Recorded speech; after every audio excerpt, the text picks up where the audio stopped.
Many people think that trading is just a game or a pure luck. But in reality, it's closer to sports. You need a plan, a strategy, and a consistent training. Signals help you navigate, like the coach advice. But the final decision is always yours.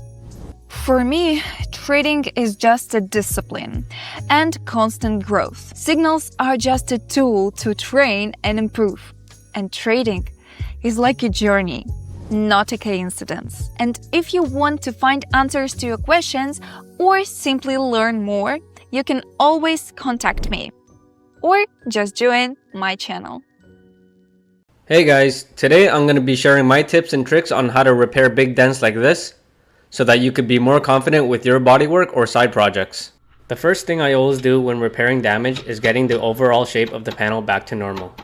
I'll start by knocking out the wheelhouse edge with a slide hammer. Then I'll knock down any crowns or high spots. Now to tackle the main damage.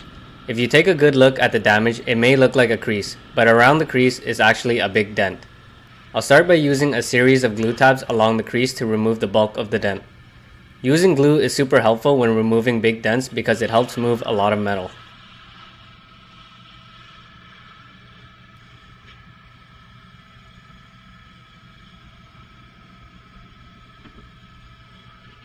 I'll use the slide hammer going back and forth working out the dent.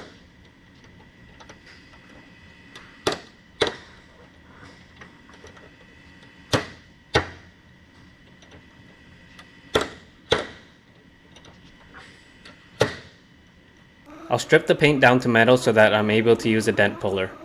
I'll be using the Maxi, but you can also use a Unispotter with pins.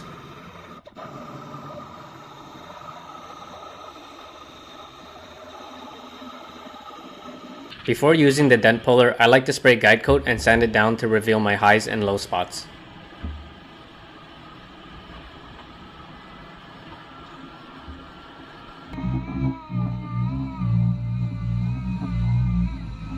All the dark spots that were left untouched from sanding are low spots. These are areas we'll need to work out.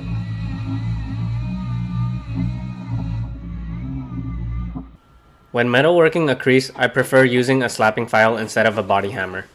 It has a wider surface area which helps knock down the high spots while not creating any extra damage. What I'm doing here is using the rod to hold pressure out on the low spot while using the slapper to knock around the crease. This will help flatten it out.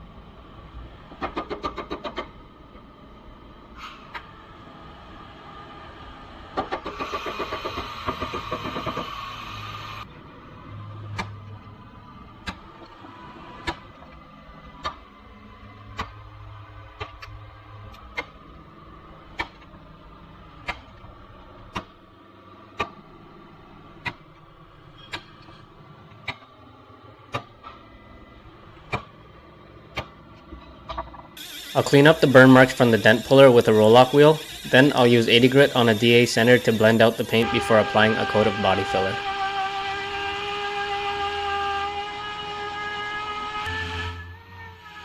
I'll start the first coat with Rage body filler. When mixing body filler, always use a clean surface.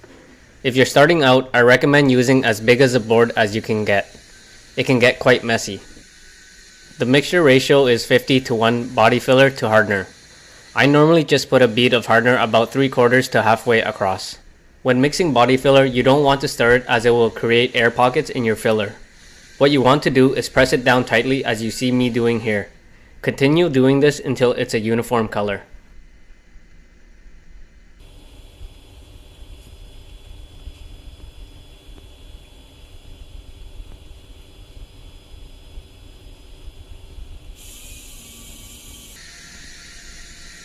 When applying body filler for the first layer onto the metal, try to apply it as tight as possible. You don't want to get it all in one shot, rather applying several thin coats on top as needed.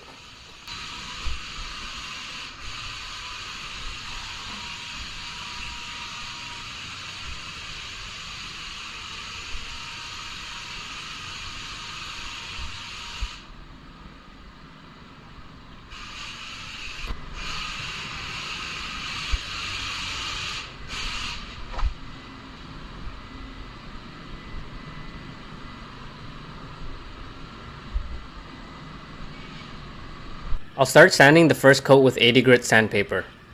My goal is to sand for the overall shape of the panel. Once I have the shape, I'll start working on making sure it's nice and flat. If you hit any metal spots that stick out, hammer them down before continuing.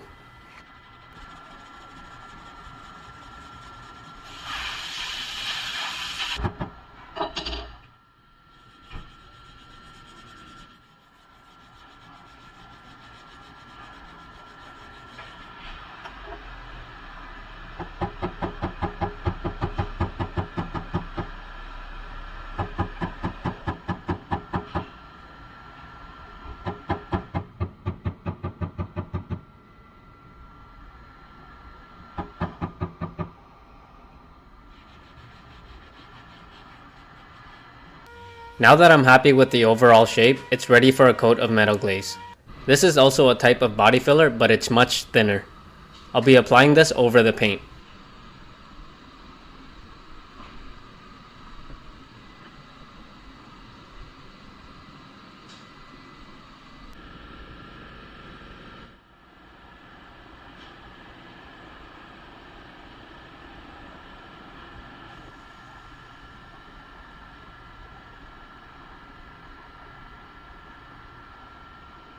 I always apply this as a final coat to blend out the bodywork and to fill in any deep scratches from the last coat.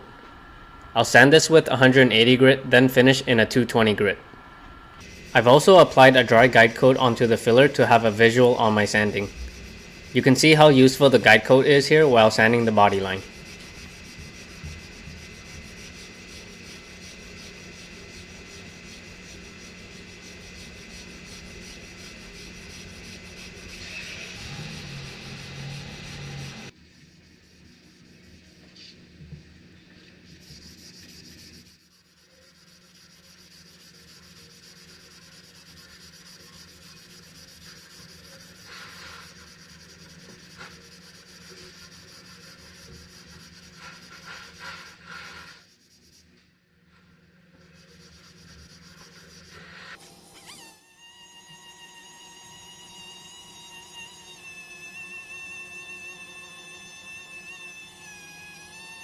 With the block sanding done, I'll use a DA sander with 220 grit to remove any block sanding scratches on the paint around the body filler. Then I'll apply Evercoat's 440 Express to fill in any micro pinholes.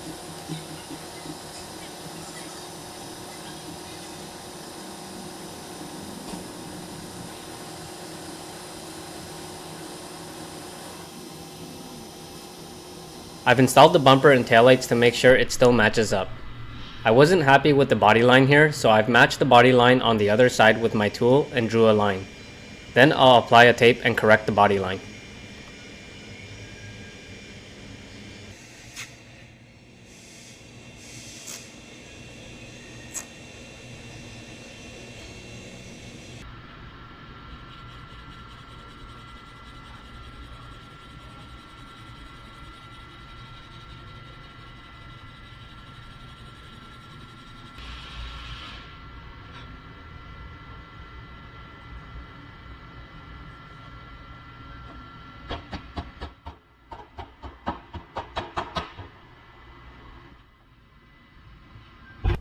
With everything corrected, the final thing to do is to double check the bodywork.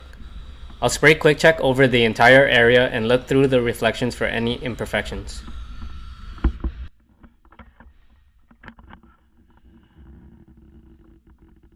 If everything looks good, then you're all done and ready for primer. But for this video, that's gonna be it. Hope you learned something.